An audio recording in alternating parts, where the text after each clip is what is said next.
Vos grands-parents sont morts en déportation. A été porté de... Et je voulais vous demander si ce passé familial a déterminé votre pensée au départ, au moins. Est-ce que ce poids-là, cet héritage-là, a été à la base, parce que j'essaie de comprendre comment Finkielkraut en est arrivé là, comment il est né dans sa pensée. Non, dans sa pensée, comment... Ah oui. Voilà. Est-ce que ce poids familial, le poids familial a compté dans votre... évidemment que ça a compté. Fondateur, je veux dire. Oui, évidemment. Je suis comme beaucoup de baby-boomers, comme on dit, beaucoup de juifs ashkénazes nés après la guerre, un enfant sans grands-parents. Je n'avais pas de grands-parents. Mes grands-parents paternels sont morts à Auschwitz, mes grands-parents maternels dans le ghetto de Lvov. Donc, et ma famille donc, était très rétrécie. Et il y avait beaucoup d'ombres, beaucoup de morts. Mes parents m'en ont parlé. Ça, évidemment, ça a forcément façonné ma personnalité. Mais je ne veux pas non plus faire trop de trémolo.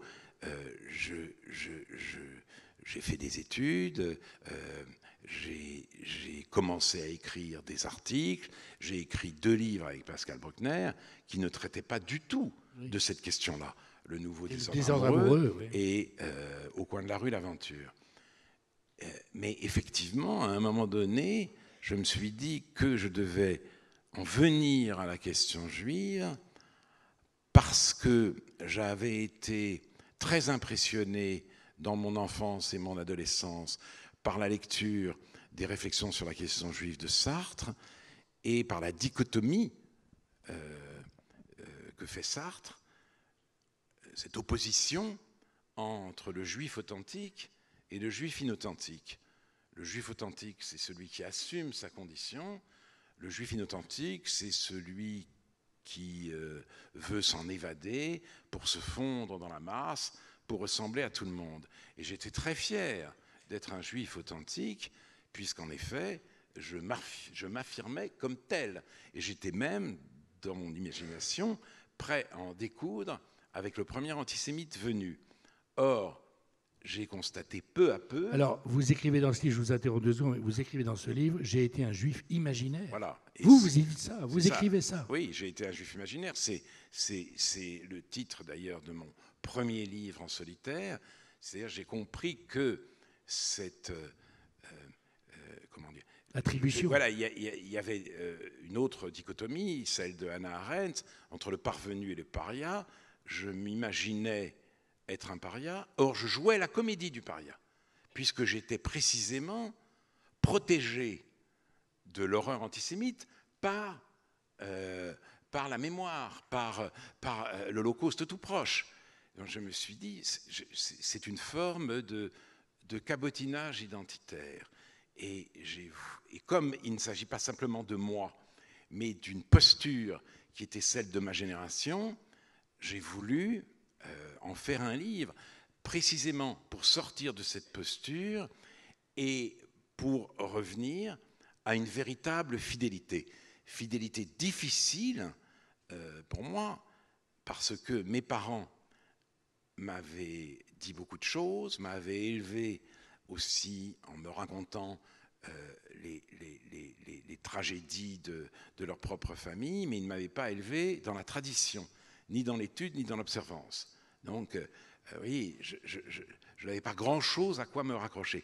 Il fallait cependant que je me débarrasse de ma posture et que j'en débarrasse aussi, c'était mon ambition, les juifs de ma génération, si vous voulez.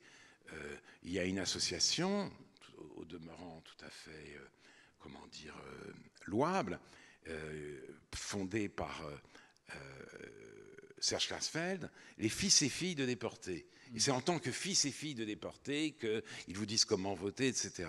Et il y a quelque chose qui me gêne, parce qu'on n'est pas fils de... On n'est pas déporté de père en fils. Oui, c'est ça. C'est quelque chose. L'étoile jaune ne se transmet pas de génération en génération. Le survivant ne passe pas le témoin. il laisse un vide. Ce vide, à nous de le combler. Mais le combler, ce n'est pas s'identifier à ce qu'il a vécu.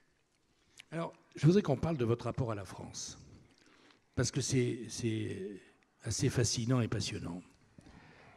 Ça a été le pays d'accueil de votre famille, et en même temps, votre père a été déporté de France à Auschwitz. Donc je veux dire par là, la police française n'a pas été forcément tendre avec votre famille. Qu'est-ce qui a noué, avec tout ce que vos parents pouvaient penser de la France et vous-même, qu'est-ce qui a noué cette relation particulière qui a fait que vous êtes considéré comme un défenseur acharné de la culture française d'abord et de la survie de la France ensuite? Qu'est-ce qui en a fait? Là, vous n'êtes pas le français imaginaire, j'imagine. Non. Mais d'ailleurs, c'est vrai. C'est-à-dire, je le dis dans le livre avec Elisabeth de Fontenay, le prédicat juif me hante, le prédicat français me constitue.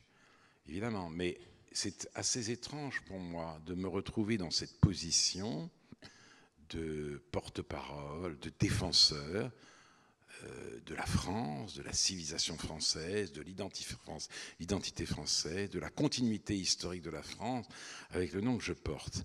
Parce que très longtemps, si vous voulez, ce nom, faisait la terreur des administrations. Quand j'arrivais dans une administration ou dans un hôtel et que je devais épeler mon nom, les gens, les préposés, les fonctionnaires étaient complètement affolés.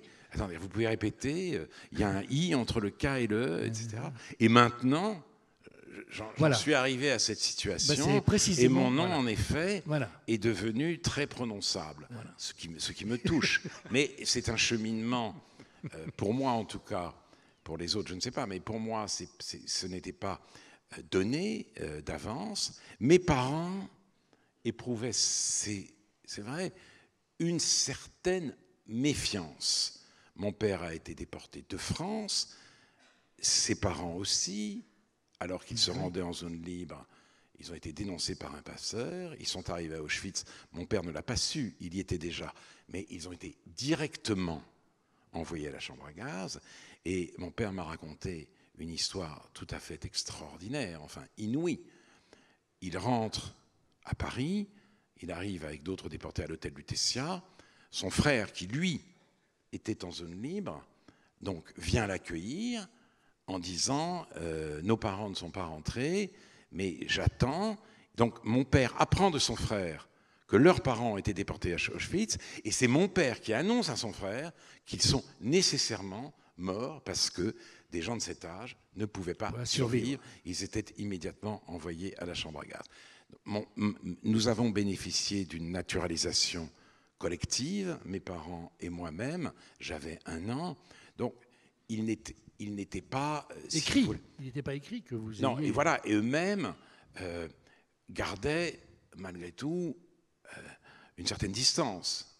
Ils se demandaient, ils ne pouvaient pas croire aux grandes espérances du franco-judaïsme, celles du XIXe siècle, celles exprimées par James Dermesteter, l'idée que la France républicaine, la France révolutionnaire, avec ses idéaux d'égalité, de liberté et de fraternité, réalisait les aspirations messianiques du judaïsme. Non, ils n'en étaient pas là, pas du tout. Cependant, ils ont joué pour moi la carte de l'assimilation, non pas au sens où je devrais disparaître en tant que juif, parce que ça, il n'en était pas question.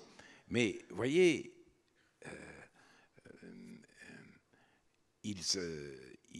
leurs parents respectifs étaient morts, donc ils ont eu l'idée de me donner les prénoms de leur père. Ça donnait, pour mon père, Aaron. Pour le père de ma mère, Lazare. Donc, j'aurais pu m'appeler Aaron Lazare Finkielkraut. Et ils ont compris que c'était vraiment charger la barque. Donc, ils ont décidé de m'appeler Alain pour Aaron et Luc pour Lazare. C'était une façon, voilà, ils ont joué le jeu de l'assimilation en France. J'avais pour mission à l'école de bien travailler. Ma mère était mère au foyer. Alors, la mère au foyer disparaît aujourd'hui. C'est un progrès que j'approuve des deux mains, mais les mères au foyer ont joué un rôle exceptionnel. Et je dois dire que je n'avais pas besoin qu'elle me surveille, mais elle était là pour m'accueillir à la sortie de l'école puis du lycée et pour veiller à ce que, en effet, je travaille bien et je ramène de bons bulletins.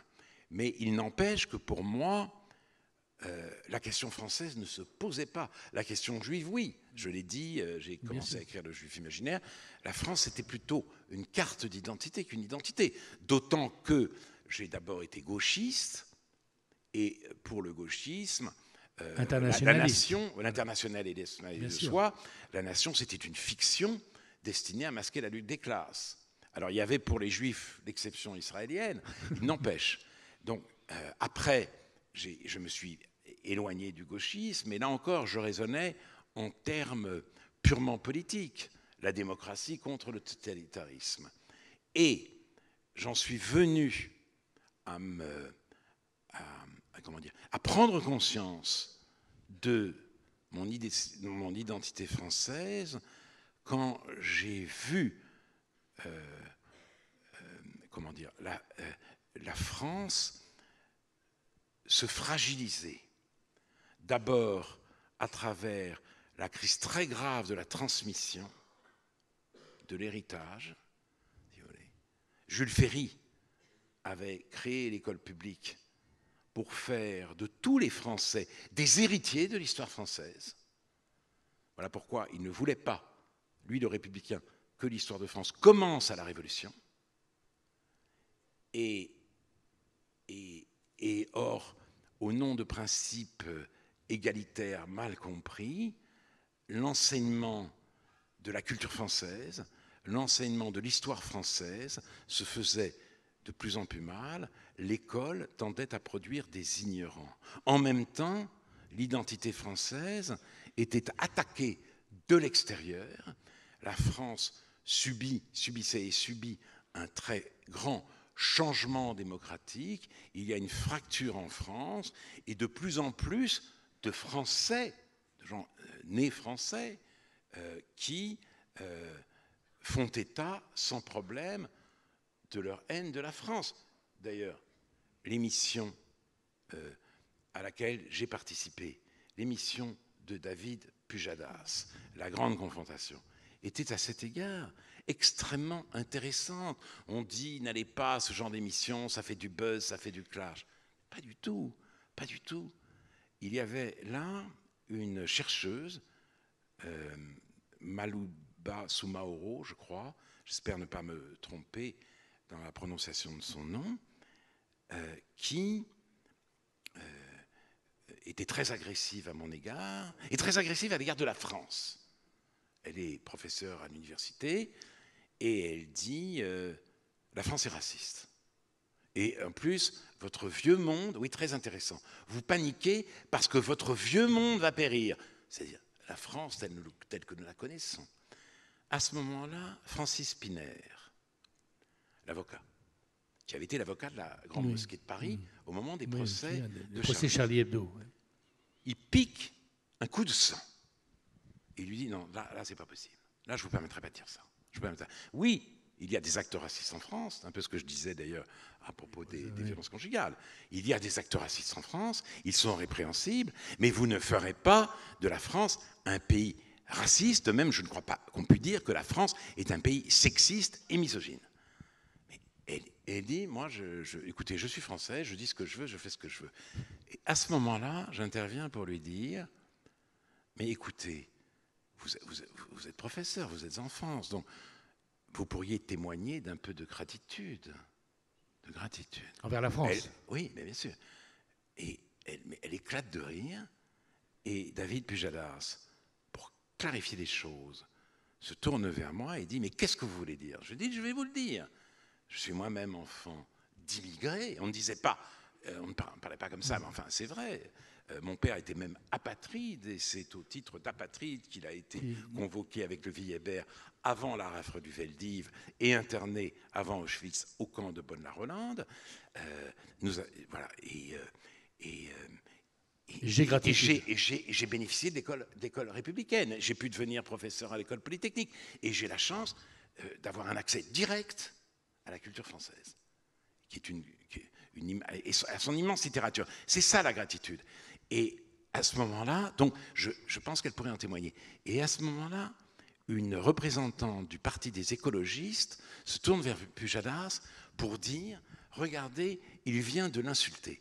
Autrement dit, la demande de gratitude est insultante, alors que la haine, elle, est légitime et doit avoir pignon sur rue. Et il faut réfléchir à cette phrase. Votre vieux monde va périr. Parce que le fondateur de Mediapart, Edoui Plenel, a tweeté après l'émission. On ne va pas régler des comptes ici. Je ne règle pas un compte. Après la chute, on s'étonnera de voir un intellectuel parler comme ça. Après la chute, c'est-à-dire, beaucoup de gens s'attendent à ce que ce vieux monde disparaisse. Et c'est précisément la peur qu'il ne disparaisse qui a suscité en moi ce que Simone Veil appelle un patriotisme de compassion, c'est-à-dire la tendresse pour une chose belle, précieuse et périssable. C'est cela qui a fait de moi, presque à mon corps défendant, un patriote.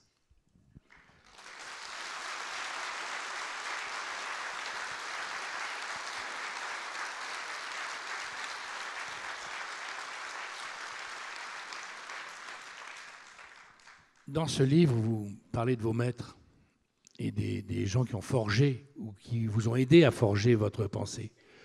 Et vous avez des phrases dithyrambiques sur Péguy. Est-ce qu'il a contribué à ce que vous venez de dire, corps défendant, je suis devenu amoureux de la France? Est-ce que Péguy a contribué à ce rapprochement qui n'était pas donné au départ? Oui, bien sûr.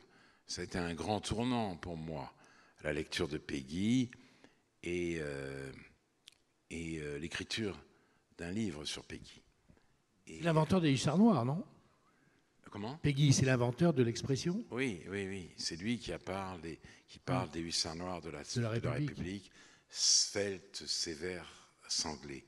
Et Péguy a des mots tout à fait extraordinaires sur son propre passé d'élève. D'ailleurs, à cet égard, il faut faire un rapprochement entre Péguy et Camus. Ce que Camus dit dans Le Premier Homme de M. Germain, son instituteur. C'était deux fils de pauvres. Péguy était le fils d'une empailleuse de chaises et il n'était pas destiné à faire le lycée. Simplement, le directeur de l'école normale d'instituteurs dans lequel il était, qui s'appelait M. Naudy, je crois, a voulu le faire entrer en sixième en milieu d'année, à Pâques. Donc, il est entré en sixième et il dit son émerveillement. Son émerveillement. Il dit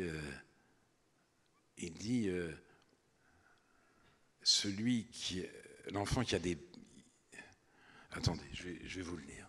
Vous permettez? Attends, je pense que je vais le retrouver.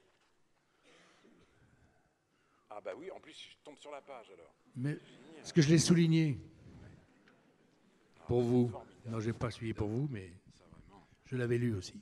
Le fils de la bourgeoisie, qui entre en sixième comme il a des bonnes et du même mouvement, ne peut pas se représenter ce point de croisement que pouvait être pour moi d'entrer ou de ne pas entrer en sixième, et ce point d'invention d'y entrer. Et donc, M. Naudy, le directeur, avait dit qu'il faut qu'il fasse du latin. Et là encore, Péguy, dans l'argent. Ce que fut pour moi cette entrée dans cette sixième à Pâques, l'étonnement, la nouveauté devant Rosa Rosae, l'ouverture de tout un monde, tout autre, de tout un nouveau monde. Voilà ce qu'il faudrait dire, mais voilà qui m'entraînerait dans des tendresses. Le grammairien qui, une fois la première, ouvrit la grammaire latine sur la déclinaison de Rosa Rosae, n'a jamais su sur quel parterre de fleurs il ouvrait l'âme de l'enfant. Et vraiment, je suis toujours extrêmement ému quand je lis ce texte, et pour moi, Péguy, c'est ça. C'est vraiment l'enfant de l'école républicaine, une école qui lui a donné accès à la grande culture. Et j'ai écrit ce livre aussi un peu en réponse à l'idéologie française, et d'ailleurs également aux travaux de Joseph Sternel. C'est-à-dire, pour Bernard-Henri Lévy, comme pour l'historien Sternel, et pour aussi, je crois, Henri Guillemin, ça ne faisait pas un pli. Péguy, récupéré par Pétain, on le sait, pendant l'occupation, Péguy, c'était un penseur nationaliste, voire raciste. Et Bernard-Henri Lévy dit de lui que c'est le fondateur du national-socialisme à la française, avec Barrès. Et j'ai vraiment eu, à ce moment-là, le sentiment d'une terrible injustice. Je me suis dit, il faut réhabiliter Péguy. Alors je ne sais pas dans quelle mesure j'ai réussi, mais c'est un penseur que je relis tout le temps, et sans méconnaître une seule seconde la distance qui me sépare de son génie, c'est un auteur que j'aime comme un frère. Vous voyez, je le lis autrement que d'autres auteurs, Péguy. Et d'ailleurs, j'ai relu Notre jeunesse cette semaine parce que je faisais ce matin sur France Culture une émission consacrée au colonel Picard. Dreyfus, à cause l'affaire Dreyfus, le film de Polanski, qui en effet a le mérite inestimable de relater l'affaire Dreyfus du point de vue de Picard, très célèbre dans son temps et oublié de nos jours. Or, un historien, Philippe Auriol, la réhabilité. non, lui, au contraire, a voulu déboulonner Picard. Donc j'ai invité un auteur qui a fait une biographie très élogieuse de Picard, Christian Vigouroux, avec Philippe Auriol. Et j'ai relu Notre jeunesse.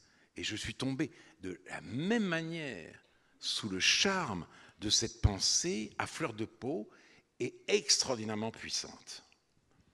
Sur l'école,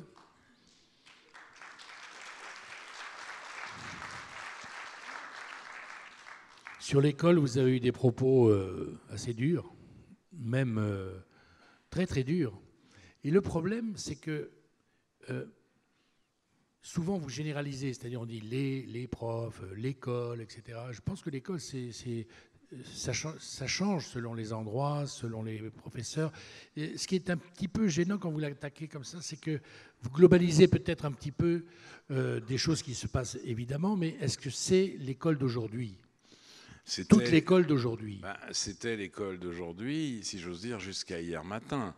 En tout cas, le nouveau ministre de l'Éducation essaye, après, disons, 50 ans de réformes presque ininterrompues, de refonder l'école, de rebâtir l'école. Il a pris acte du désastre et il veut sortir l'école du désastre. Je me demande s'il est encore temps, je me demande quelle est sa marge de manœuvre. Il est sous la surveillance des syndicats d'élèves, d'une fédération de parents d'élèves complètement folle, la FCPE, complètement délirante. Et donc, il ne peut pas rétablir le bac. Il peut réformer le bac, il ne peut pas le rétablir, parce qu'il faudrait que le bac devienne un examen sévère. Or, c'est un droit de l'homme. Donc, il a de grandes difficultés. Cela étant, il veut réintroduire la culture à l'école, sortir du schéma selon lequel, au fond, toutes les cultures se valent et que la culture apportée par les élèves est au moins aussi intéressante que celle que les professeurs peuvent leur transmettre. Donc c'est un travail immense Et je souhaite de tout cœur qu'ils réussissent, mais je ne mésestime pas les obstacles qui sont devant lui. Pour ma part, je n'ai jamais globalisé. J'ai analysé avec d'autres les programmes scolaires, ce qu'il en était des programmes scolaires, les nouveaux manuels. Et donc j'ai constaté que ce qu'a montré aussi Jacques Julliard, c'est-à-dire que l'école, au lieu de vouloir distribuer, enfin transmettre une culture avec des critères d'exigence, a été mise en demeure, en quelque sorte, de réaliser l'égalité, ce qui n'est pas son but. Je me souviens, par exemple, d'ailleurs, d'avoir participé à une commission sous la présidence de Claude Tellot. Et l'objectif affiché de cette commission, c'était la réussite pour tous. On comprend très bien, mais c'est un objectif humanitaire. Alors, qu'on puisse imaginer... C'est un objectif de civilisation. On peut imaginer une certaine réussite professionnelle pour tous. Mais à l'école, il y a forcément des épreuves.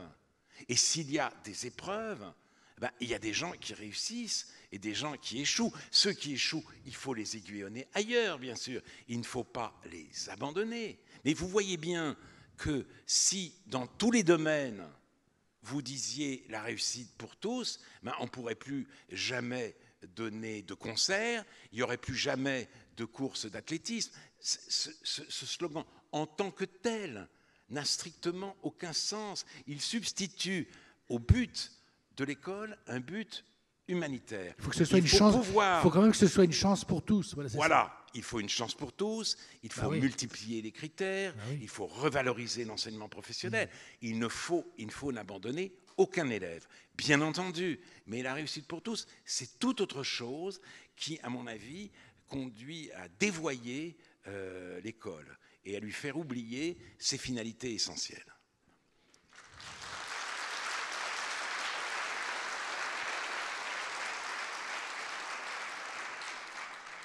Mais vous savez bien, Alain Finkielkraut, vous le disiez vous-même tout à l'heure, à l'école, on a quel âge ?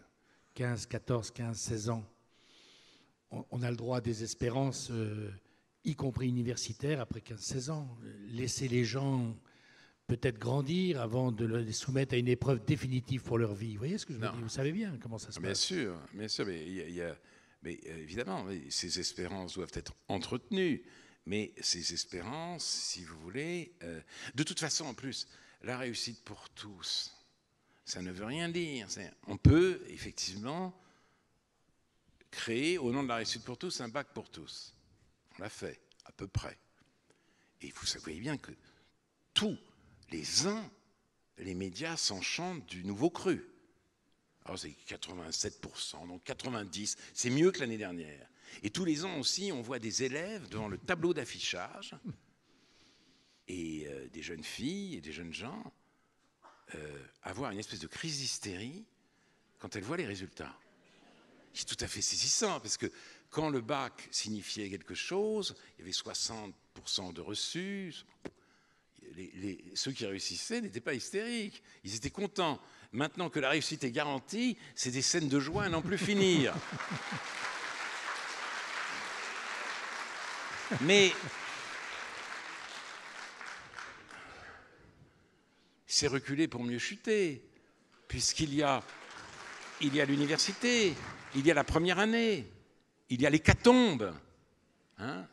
Au bout d'une première année, si vous voulez faire médecine, il faut quand même avoir quelques compétences. Vous voulez faire, mais quel que soit le domaine, peut-être en sciences sociales on y arrive mieux, mais quel que soit le domaine... Je ne peux pas vous empêcher. Non, je ne peux pas. Quel que soit le domaine... La pluie ne vous a pas fait fondre aujourd'hui.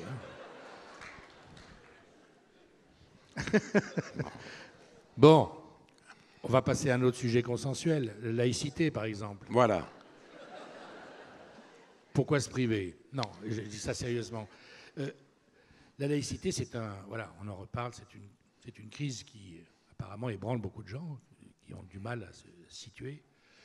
Et donc, je voulais tout simplement votre regard à vous, qui animez des débats depuis plus de 30 ans sur toutes ces questions de société, et qui avait été professeur. Moi, je considère que professeur des idées pendant 25 ans à l'X, à Polytechnique, c'est important.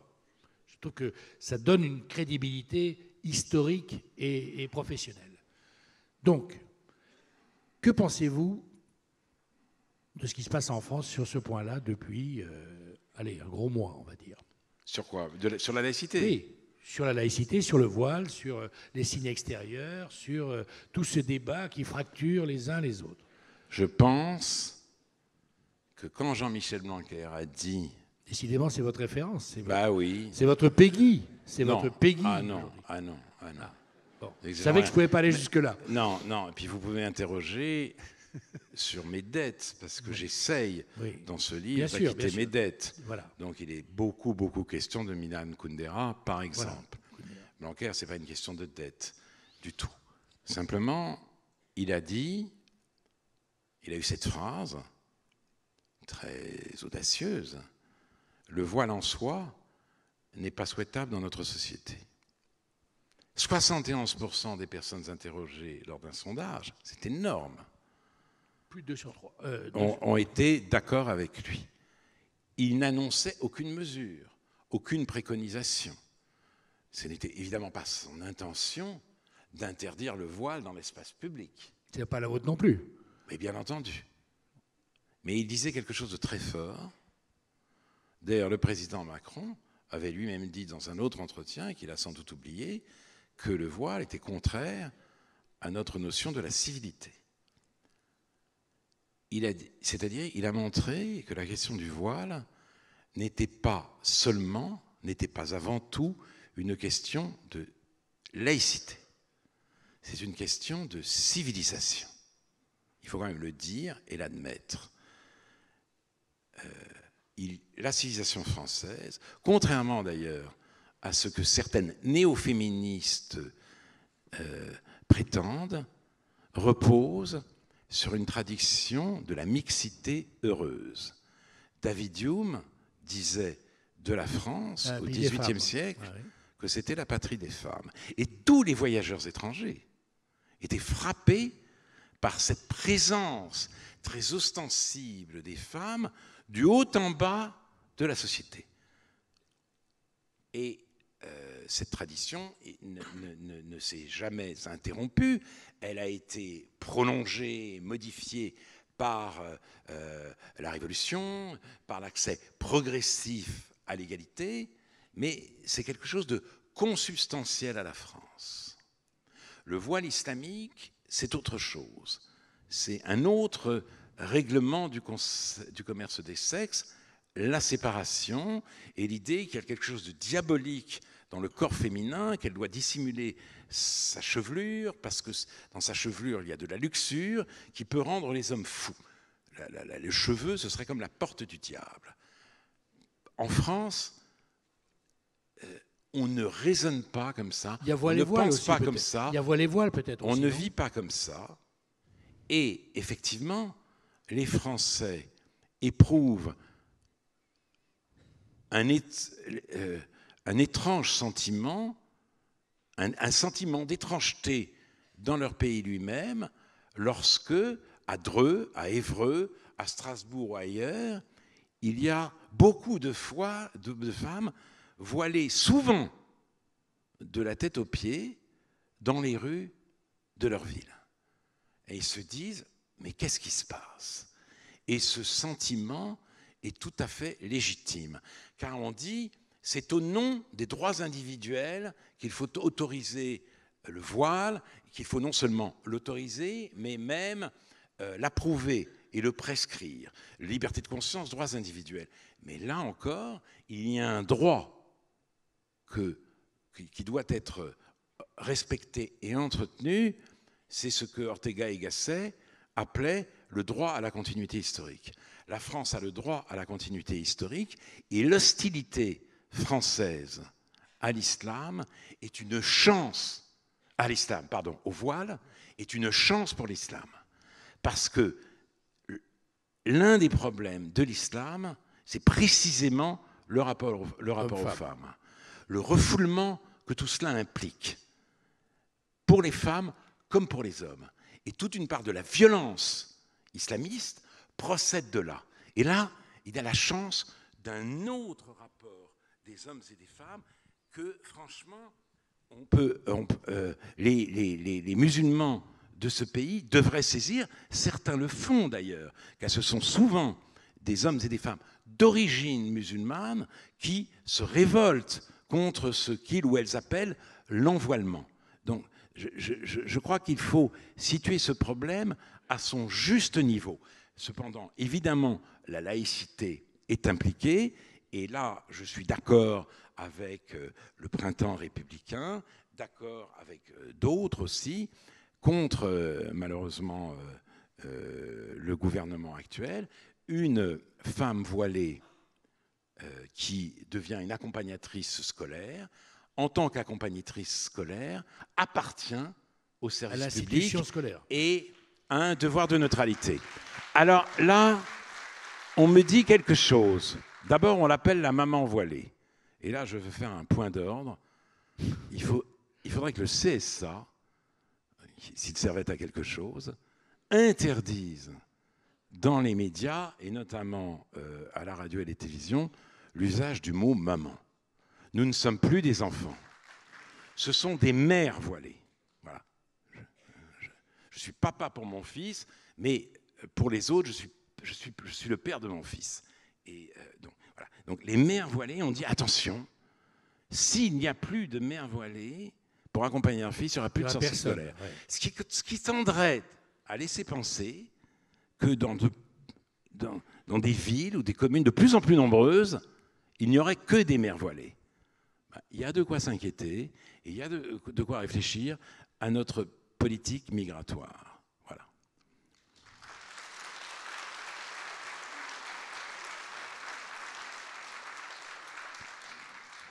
Donc, les gens qui ont décidé de faire pleuvoir aujourd'hui vous ont fait arriver en retard et on est très pressé. Et donc, je suis arrivé en retard. On a débordé depuis déjà 10 minutes. Je vais vous poser une dernière question parce que à quoi croyez-vous, vous ? À quoi croyez-vous ? Oui, quand vous vous levez le matin, à quoi parce que le sujet de ces rencontres, c'est à quoi peut-on croire encore ? Et donc, je voulais vous demander à vous si vous croyez en quelque chose, ou est-ce que vous avez désespéré de beaucoup de choses ? Est-ce qu'il vous reste des croyances fermes qui vous font Non, bouger, j'espère encore. Vous espérez quoi ? Un désastre est sans cours. J'espère un sursaut. J'espère que tout n'est pas perdu. Mais évidemment, quand vous dites croyez, la croyance s'applique d'abord. Le mot évoque la foi. Mais ce n'est pas seulement la foi. Je n'ai jamais eu la foi. Vous n'avez jamais eu la foi. Mais je ne suis pas un incroyant, si vous voulez, arrogant. C'est pas votre genre. Pour moi. Non, je crois pas. Ce n'est pas la victoire des Lumières sur la superstition. Oui. Je pense toujours à cette très belle phrase de Gershom Scholem, là où il y avait Dieu, il y a maintenant la mélancolie. J'aimerais, surtout que je commence à prendre de l'âge, j'aimerais croire en l'au-delà, à une vie après la mort. Je vis comme une certitude, peut-être à tort. Il n'y a pas de vie après la mort. Oui, je le vis comme une certitude. Voilà, donc, il n'y aura pas une vie après. Voilà. Non, il n'y a pas de vie après. Selon moi. Selon vous. Selon moi. Et je vous dis, pour moi, dans mon esprit, cela ressort de l'évidence. Alors, pour le reste, j'ai quand même, si j'interviens dans l'espace public, s'il m'arrive d'écrire aussi, c'est peut-être pas forcément pour changer les choses, mais pour éclaircir les termes du débat. Peggy a cette phrase extraordinaire dans Notre jeunesse, justement. Il faut dire ce qu'on voit, et surtout, ce qui est plus difficile, il faut voir ce qu'on voit. Le politiquement correct nous interdit de voir ce que nous voyons. C'est ça l'office du politiquement correct. Le voile idéologique. Je crois qu'il est important de voir ce qu'on voit pour porter remède aux réalités les plus inquiétantes. Voilà. Donc j'imagine encore que des remèdes sont possibles. Mais mes seules croyances véritables sont d'ordre privé. Voilà. Il y a l'amour qui me lie à mon épouse, j'y crois. Et je crois au sien. Voilà. C'est d'ailleurs parce que, je l'ai déjà dit, je dois dire, dans d'autres entretiens, ou dans... C'est une sorte de mon péché mignon de le dire, que je me suis permis cette phrase dans l'émission de Pujadas, selon laquelle je viole ma femme tous les jours. Si je ne l'aimais pas éperdument, je ne lui aurais pas dit ça. Et d'ailleurs, quand je suis rentré, elle m'a dit « Tu te vantes ».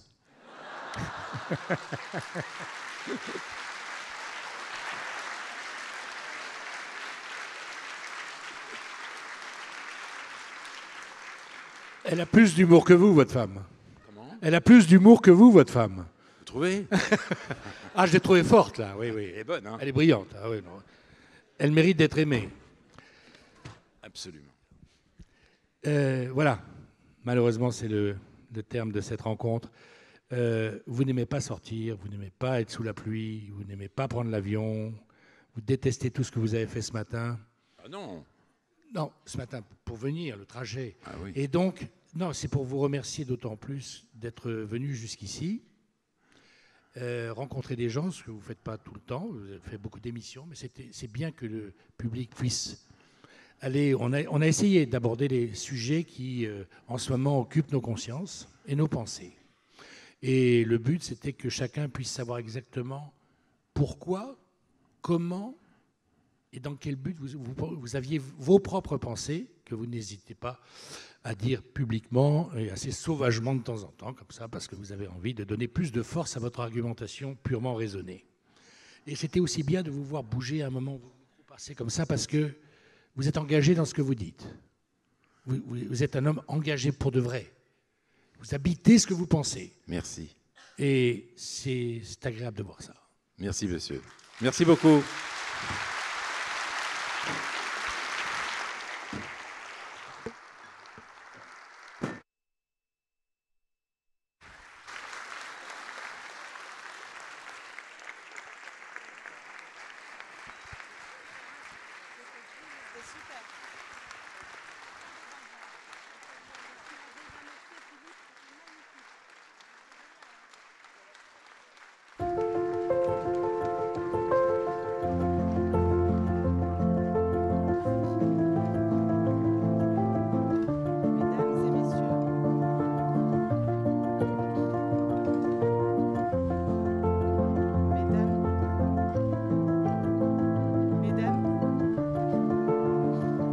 J'attends la fin du générique. Ok.